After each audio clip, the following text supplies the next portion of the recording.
ایک دفعہ کا ذکر ہے، سوانا میں ایک مغرور شیر رہتا تھا جس کا نام لیو تھا۔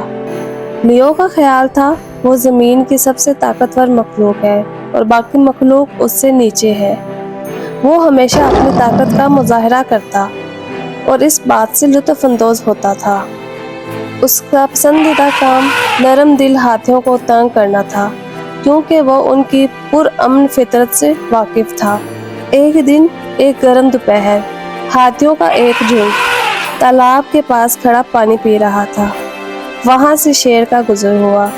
شیر نے انہیں پانی پیتے دیکھا۔ شیر سے یہ بات برداشت نہ ہوئی۔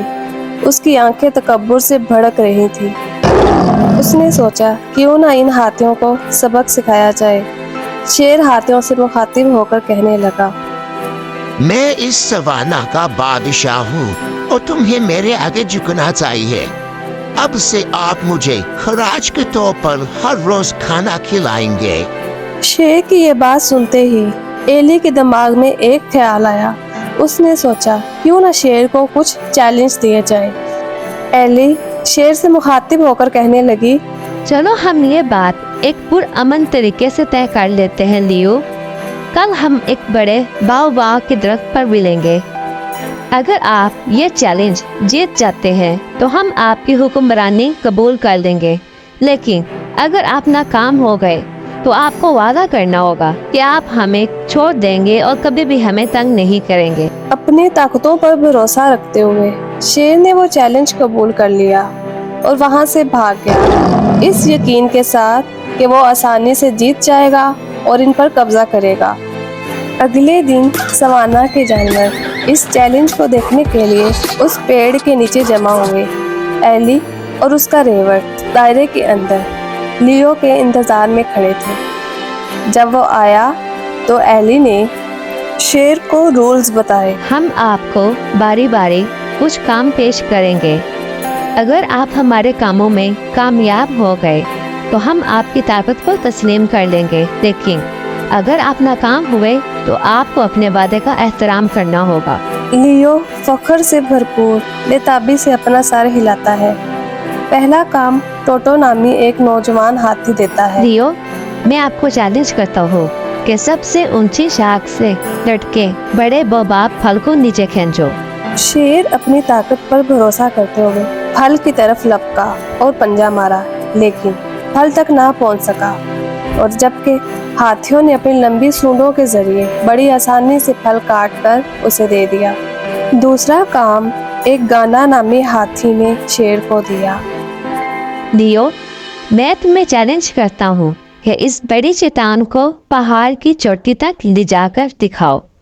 شیر نے بڑی کوشش کی، اس کے پسینے چھوٹ گئے، لیکن وہ اس بھاری چٹان کو نہ اٹھا سکا۔ دوسری طرف ہاتھیوں نے اپنی بے پناہ طاقت سے چٹان کو آسانی سے اٹھا کر پہاڑی کی چوٹی پر رکھ دیا۔ اگلا چیلنج دینے کی باری ایلی کی تھی۔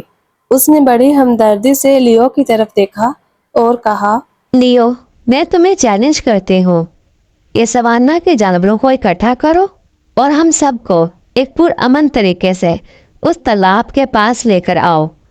شیر دوسرے کاموں کی طرح اس کام کو بھی سمجھ چکا تھا کہ یہ ناممکن محسوس ہو رہا ہے، کیونکہ ہر کوئی اسے ڈرتا تھا اور اس کے ساتھ چلنے کے لیے کوئی بھی تیار نہیں تھا۔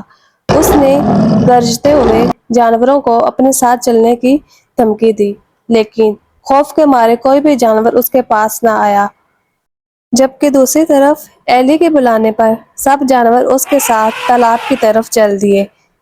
شیر نے شکست کھا کر اپنا سر نیچے کو جھکا دیا اور بولا، میں ناکام ہو گیا ہوں، میں نے یہ اعتراف کر لیا۔ تم مجھ سے زیادہ مضبوط اور عقل مند ہو۔ میں اپنے وعدے کو پورا کروں گا اور تمہیں سکون سے چھوڑ دوں گا۔ ایلی نے مسکرا کر کہا، لیو، حقیقی طاقت دوسرے جانوروں پر اپنا غلبہ اور طاقت دکھانے کی نہیں ہے، بلکہ اصل طاقت اور دانش مندی دوسروں کو اکٹھا کرنے کی صلاحیت میں چھپی ہے۔ اگر آپ یہ سیکھ لیں گے تو آپ حقیقی رہنما بن سکتے ہیں۔ لیو ایلی کی باتوں کو بہت اچھی طرح سے سمجھ چکا تھا۔ اس نے ہاتھیوں سے اور دوسرے جانوروں سے معافی مانگی۔ وقت گزرنے کے ساتھ وہ سوانا کا محافظ بن گیا اور تمام جانوروں کی حفاظت کرنے لگا۔